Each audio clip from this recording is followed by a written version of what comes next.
সুশাসনের আমলে প্রকৃতরাই সব দিক থেকে বঞ্চিত।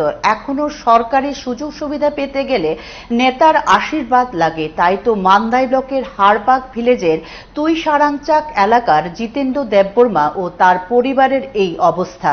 তারা একটি ঘরের জন্য ২-৩ বার আবেদন জমা করেছেন, কিন্তু তারপরও পাননি। ২০ থেকে ২৫ বছর ধরে তারা ছনের ঘরে মাথা গুঁজে আছেন।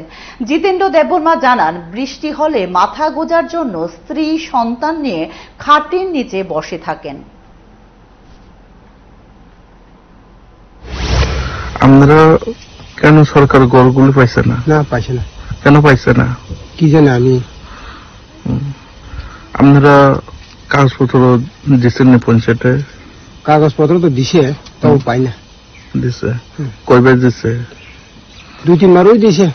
২-৩ পাইব কয়া কিসে গা। আপনার কত বছর হয়েছে আপনারা এই শনি ঘরে রয়েছেন?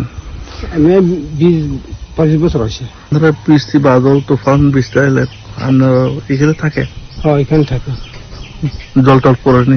পড়ছে বৃষ্টি এলে আমি খাট ভিতরে গেছি আর কি।